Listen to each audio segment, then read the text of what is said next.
আসসালামু আলাইকুম বন্ধুরা, আশা করি সবাই ভালো আছেন। আজকে আমি বলবো যে একটা কথা বললে আল্লাহর সাথে শিরিক করা হয়ে যায়, আর আল্লাহর সাথে শিরিক করলে যে কত বড় ভয়াবহ কবিরা গুনাহ সেটা একমাত্র আল্লাহ পাকই জানেন। তো এই বিষয় নিয়ে আমি আজকে যে বিস্তারিত বলবো সেটা সম্পূর্ণ শোনার এবং দেখার জন্য আমন্ত্রণ জানাচ্ছি। তো চলুন শুরু করা যাক। কোন কথাটা বললে আল্লাহর সাথে শিরিক করা হয়ে যায়, আর এই শিরিকের কারণে যদি তওবা না করা হয় তাহলে শিরিকের কারণে চিরস্থায়ী জাহান্নাম, এই জাহান্নামের অগ্নিকুণ্ডে আমাদের নিক্ষেপ করা হবে। আর অনন্তকাল যেখানে অনন্ত জিন্দেগি পড়ে রয়েছে সেখানে আমাদেরকে ওই আগুনের উত্তপ্ত তাপ সেখানে আমাদেরকে ফেলা দিয়ে হবে, আর সারা জিন্দেগি ভর ওই আগুনের ভিতর থাকতে হবে। এই জন্য চলুন যে কোন কথা বললে আমরা এই শিরিক করে ফেলাই, আর এই শিরিকের কবলে পড়ে অনেক অনেক কবিরা গুনাহ করে ফেলাচ্ছি, কিন্তু আমরা জানি না যে এই কথাটার কারণে শিরিক করে ফেলাচ্ছি।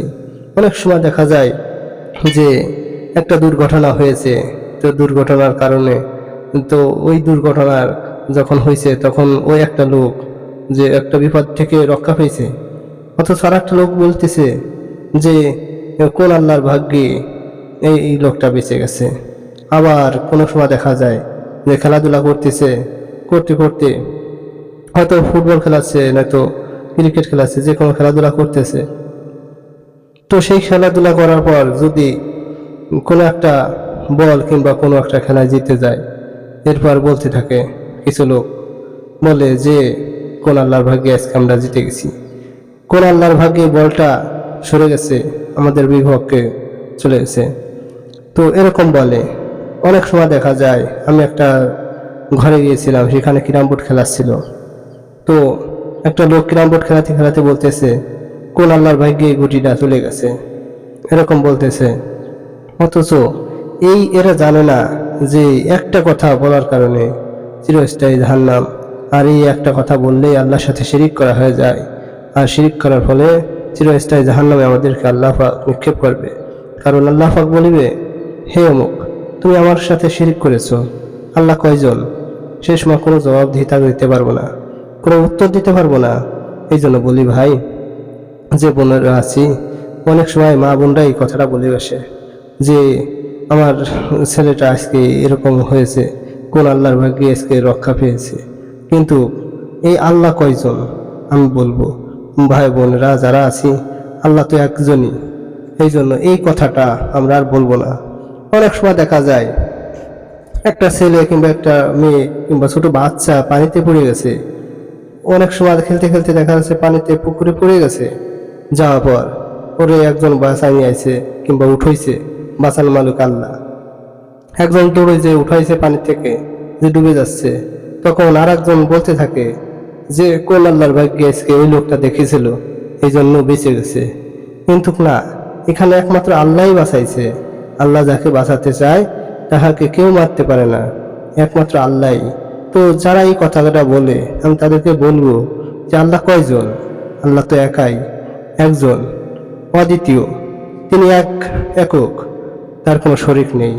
এই জন্য আমরা বলবো, যদি কোনো ভালো কাজ হয়, যে একটা লোক বেঁচে যাচ্ছে একজনের দ্বারাই, সেই বলবো আলহামদুলিল্লাহ, আল্লাহ পাকি তাকে বাঁচাইছে। কিন্তু এই কথা আমরা বলবো না যে কোন আল্লাহর ভাগ্যে বেঁচে গেছে। অনেক সময় দেখা যায় যে লঞ্চে যখন উঠে অনেক ঝড় হয়েছে, তখন ও আল্লাহকে ডাকতে থাকে, আল্লাহকে ডাকতে ডাকতে এত পরিমাণ ডাকে যে কোনোদিন আল্লাহকে ডাকে নাই। অথচ যখন কুলে চলে আসে তখন বলে যে কোন আল্লাহর রহমতে, কোন আল্লাহর ভাগ্যে এই আমরা বেঁচে চলে আসি। আবার কেউ বলে যে মাঝিটা খুব ভালো ছিল, মাঝিটা ভালো যদি না হতো, ভালো যদি চালাতে না পারতো, তাহলে আজকে মানে আমরা সাগরে নদীতে ডুবে পড়ে মরে যেতাম। অথচ এইসব শিরিক আমরা করে ফেলাই। শুধু একটা কথা, এই কথাটা আমরা কখনো বলবো না যে যে কোনো কাজ হোক না কেন, যে কোনো মানে পরিস্থিতিতে হলেও এই কথাটা আমরা বলবো না যে কোন আল্লাহর ভাগ্যে এই কাজটা হয়েছে, কোন আল্লাহর ভাগ্যে আমার এই ভালো কাজটা হয়েছে, কোন আল্লাহর ভাগ্যে আমার এই কাজটা সমাধান হয়েছে, কোন আল্লাহর ভাগ্যে আমার রোগটা মাফ হয়েছে, এরকম কথা আমরা জানতে কিন্তু বলবো না। আর যদিও ভুলবশত কোনো সময় বলে ফেলেছি, তো এই জন্য আল্লাহর কাছে তওবা করতে হবে। আর এই শিরিক করা হচ্ছে কবিরা গুনাহ। এই গুনাহ একমাত্র তওবা ছাড়া কোনোদিন মাফ পাওয়া যায় না। এই জন্য বলবো যে ভাই বোনের আছি, তো ওই যে কথাটা অধিকাংশ আমাদের পরিবারে মা বোনরাই বেশি বলে, কারণ তারা অনেক সময় এই কথাটা বলে ফেলে। এই জন্য মা বোনদেরকে বলবো যে বোন, মা, এই কথাটা যে কত বড় ভয়াবহ গুনাহ একমাত্র আল্লাহ পাকই জানে।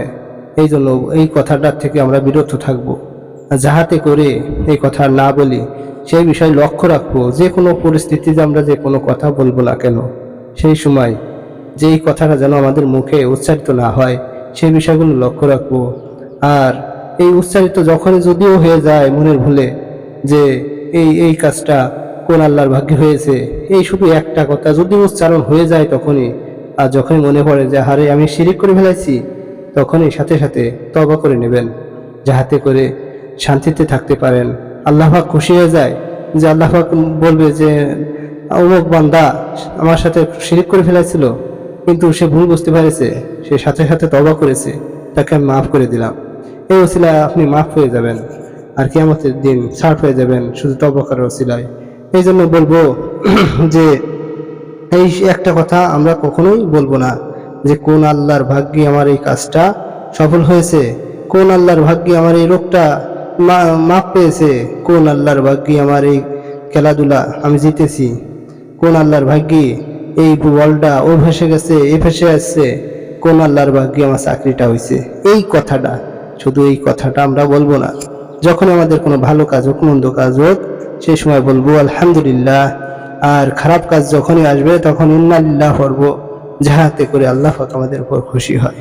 আর এই কথাটা আমরা কোনো সময় বলবো না, সর্বদা আল্লাহর পথে চলবো ইনশাআল্লাহ। সবাই ভালো থাকবেন, সুস্থ থাকবেন। আল্লাহ হাফেজ।